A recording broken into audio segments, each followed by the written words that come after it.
Welcome back to another episode of Set the Tone podcast here at Blinktone Studios. We're here with, I'm gonna let him introduce himself. Remedy, the Will one, Rim God, Remedy.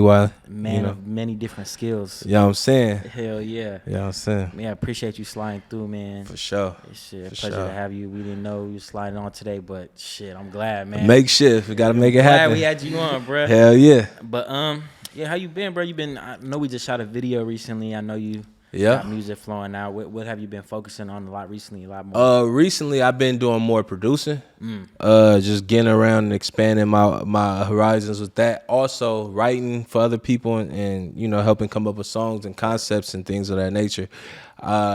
Because a lot of the songs I make a lot of songs, but some songs don't fit the particular brand that I have For yourself, yeah. Yeah. And it's funny with the writing thing. It's like people, I feel like on the more like that don't understand it, not the industry, but like the music scene a lot. They think that the writing, somebody writing for you is like a cop out or whatever. But you realize when you get in the industry, like that's very common. Like a lot of songs are written for that artist or whatever. Like, and I think that's just like a super cool thing when an artist is able to take a song that was written for them or like was written by somebody else and kind of make it their own. That's when the real band comes out.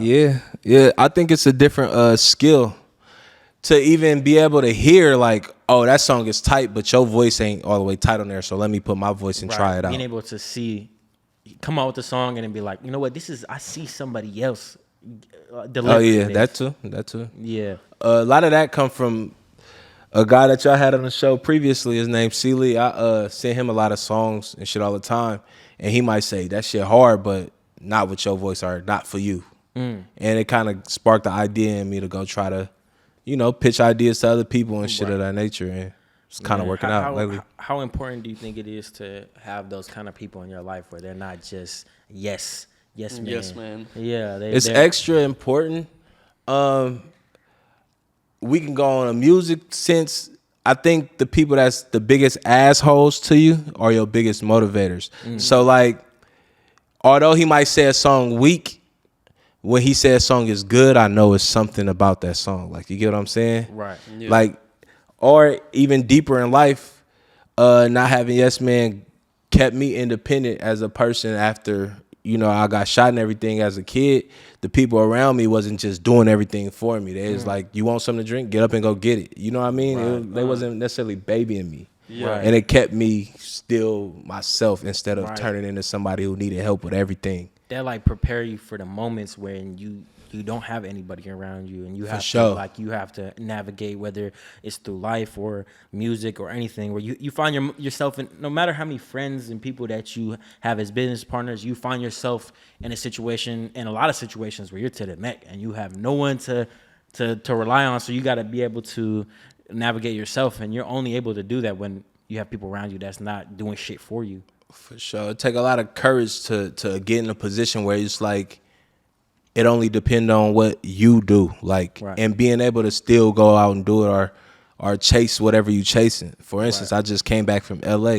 I'm out there 5-10 days at a time by myself in a hotel room, me, just my laptop and all my music equipment and shit, and winging it sometimes, getting on the phone, calling people, texting people, studio to studio to studio. Every day I wake up, studio to studio, go to hotel, go to sleep, wake up, studio to studio, go to sleep. Like, and I got to do that myself. Ain't nobody going to go do it for me. You get what I'm saying? And 9 times out of 10, if you're not already popping, nobody is going to go make those connections for you either. So you have to literally be the person to go make your own connections and go meet other people and take risks and take chances. And that might be times when I go out there for nothing and spend hella money without nothing coming of it. But it's times when I go out there and spend some money and it turn into something crazy. Right. Yeah. Man, I know. I definitely see the passion, bro. Was it a Twitch or was it a YouTube stream that you were doing? Probably a YouTube stream. Yeah, I hopped in a stream and I was just, while I was watching this stream, I was like, bro, like there's not a lot of people that do everything that you're doing, plus like doing it well, and then also hopping on a stream that you're not necessarily getting paid for, and then trying to show other people, hey, this is my process, this is how I do it, just because, not because there's probably a part of you where like, I want to help some people out, or I want to, showcase this, but I bet you a lot of it is more just like, bro, I love doing this shit. Like, I just want to, like, what else am I gonna be doing rather than making beats on a stream? Like the passion is crazy, and I respect it though. It's just appreciate it. Part of that, it go both ways. As much as I want to show people and people feel like they getting something from me, I'm getting something from them. Right. Sitting in the house creating by yourself with nobody around is cool, but sometimes you need that extra inspiration. Somebody saying, "Oh, that's hard," or "Oh, that sound, change the sound," or you know what I mean. And it kind of push you in different directions and push you a little further, because now instead of just doing it for yourself, you're doing it kind of to impress. Right. I mean, you gotta think it's like all these beats and everything is for other people to listen to. At the end of the day, it's not like you're gonna just be only listening to your shit. So when it comes to outside input, especially people that are tuning into these streams, these are not gonna be random people walking on the streets. They're producers and people that really almost like minded. So their input is definitely probably useful and shit like that. Definitely. But have you been, like you said, you've been focusing on the beat making and stuff like that? When you record your music, is it you've been recording yourself a lot? You've been going into the booth? Like, I record myself forever. I don't think I've ever just had like a studio session set for me, like to where I went to a studio and was like, I got an engineer and I'm gonna just go in a booth and make a song for myself. I've never done that. I always recorded myself. And is that because you like to have a direct hand in how your voice is manipulated, or is it the comfortability, or is it just like shit? What is it about that? I think it come from a place of not being able to afford it all the time. So when I first started, a lot of shit I learned to do on my own was to cancel out pricing. Right. You get what I'm saying? So instead of having to go to a studio for $35 an hour, I mustered up whatever I could get a computer, get the mic, get whatever I can get, and learn how to do it myself. Yeah. Even though it might take me a little longer to do it, I still took time to learn how to do it myself instead of having to pay somebody for the convenience. You get what I'm saying? Do you encourage young artists to try to run that avenue, as far as like, instead of building, like just leasing out, like paying other people to be your engineer, do you encourage younger artists to like, okay, you really should figure out how to record yourself, you really should figure out how to make your own beats? Or do you think that was specific to something that you needed and that worked for you? Or what's your opinion on that? I think it's like a case by case basis. If it was like a younger, like teenage, I would tell them learn how to do all that stuff themselves, because they have a lot of time. And they're more susceptible to learn. Yeah, they have a lot of time. And like you said, they're more susceptible to learn. And they just more creative. They have a different time. They learning on the fly. They hearing inspiration on the fly. You feel me? So that also, sometimes it could be a bad thing, because it could take away from somebody's creativity, being that they focusing on other things. So like, it's some artists that should be just artists, like just rap. You just rap. You don't need to learn how to make beats. You don't need to learn how to engineer. Thanks. You could just be a rapper because that's what you're good at, and that's the only thing you can focus on at a time. But for some, it's certain people that can, learn extras. If you able to learn extras and adapt and be able to focus on making a beat and then recording yourself while you recording yourself, still being creative on a song, if you're able to do that, then do that. But it's not for everybody, for sure. Everybody. One thing that I wanted to talk about, and I think this is going to be really good help for a lot of people. When I see you perform, I've seen you perform a couple times. I've been on stage, and every time you get up there, the stage, like the crowd go crazy, and it's your presence and your stage presence. And I see it a lot when I'm going to shows and I'm on stage with a lot of artists. They just kind of like walk around and they're not really elevating the crowd. Cool. And it's just like, you could tell they going there for, they're too cool. They're going there for the clip on Instagram, like on the show. But it's like, you're not really doing shit if you're not bringing the people on. If the people in the crowd are not like, who is that guy? I need to follow him. Yeah. Like, if you're not doing that, you just wasted your time on stage, and you shouldn't have been up there, because now you just left with no new fans. So it's like, what's some advice you can give on stage presence and going up there and really just like, having everybody follow along? Practice. Watch a bunch of other people's shows. Like, go out to shows, even if you're not performing, to see what's working and what's not. Adapt to that. Also, feed off the crowd energy. And you got to stop caring what people think. I feel like I'm backwards when it comes to that. Like if I'm at a family event, I couldn't perform at a family event. I'd be nervous because I don't know. It's people that know me. It's shit that I'm gonna have to deal with. Like if I embarrass myself, I have to deal with it the next day, the next day. Yeah. But now if I'm in front of a crowd of 100 people I don't know, I'm all out. I don't know y'all. Y'all don't know me. So only thing I could do is leave a positive impression. You have nothing to lose but everything to gain in those situations. Exactly. Sure. Exactly. And you always got to be mindful, like you said, people watching, people that don't know you are watching, so you trying to gain more fans. Be mindful that I'm going out here to gain fans, not just going out here to I don't know, bullshit. Like you said, do an Instagram moment. I'm going out here to really be stuck on these people's mind to where they want to go see who I am and fuck with me. Right. Yeah. I think maybe break down a little bit kind of your story as far as like how you came to rapping and then producing. Like what was the timeline? Like when did you start making music? Started producing around 2010, 11ish. I was messing with it before then, but I got serious about it around that time. Like really dedicating a lot of my day to that. Long story short, producing for the homies, but the homies was half foot in, half foot out of the rap thing, and they started going back to the hood or going to jail, in and out of jail. So now I'm producing with nobody to produce for. I began to try to rap myself around 2012, 2013. That's when I released my first tape. Then I was like at a point where like, yeah, I'm doing it myself, but I need to expand. I need to get in touch with all of these bigger brands that's already going on in the Bay. So I began to think, how can I be of service to them?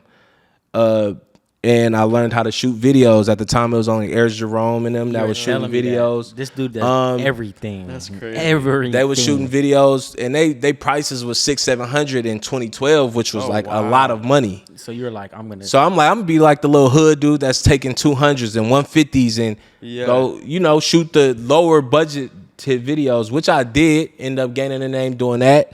That led me to producing for Roach Giggs and then hitting the road with Roach Giggs and being his videographer, which that led me to being able to perform, watching him, watching HBK on the road, watching Burner, watching Hustler on the road, and seeing what they did. So once I was given the chance to perform, I already knew I was waiting. You probably nervous, so cool. But you just I was waiting. I seen it, and all right, I'm gonna put it to work. I think that's one of those things, like you said, is observant, and like it's same thing when you're doing a music video. Like sometimes the artists are like, well, what do I do? And it's like, bro, this is something that you should be practicing fake weight. Like I know some artists that they'll tell me like, like, bro, like when I'm thinking about before I hit a music video, I'm singing and I'm like in the mirror doing the whole thing, practicing before I go feel like on. In the car you should be like, getting your hand movement down. It's like everything is just go and study which people that you like and what they're doing, and if it's working with the crowd, hey, try it out, and it probably gonna work with you.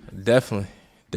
Yeah, man, that's interesting. That's so crazy that I think that, like, even just working with you on a video, like, it was apparent that you've kind of seen all aspects of, like, of whether it be like the producing or everything. Once you know, like, what goes on behind the scenes, everything, you're able to, like, the process, and people have different processes, and everything is more chill. Like you were telling me some things. I don't know if it was composition or he was telling me something. I was like, there's no way he doesn't, like, he didn't film or something. Like, there was some aspect where I was like, there's no way you don't know what the fuck you're talking about. He knew what he was saying. I was just like, damn. And I think that's super valuable. I feel like if you're an artist and you're not trying to go do the videos, you're not trying to produce, at least sit in on a session, or like if you're at the homies shoot, not only try to get your FaceTime, like look at what's going on. That when it comes down to your shit, you're able to know some part of it and we already kind of have some skill in it for real.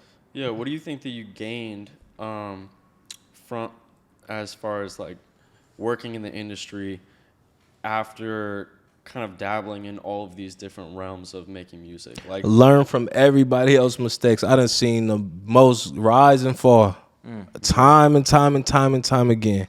So you begin to see what works and what don't work, and that helped me a lot. Even myself, because even then I went on to make a mistake or two, and it helped me help whoever come after me. Now that whoever I get in contact with, I'm able to point them in a better direction and dodge some of the faults that I made. Yeah.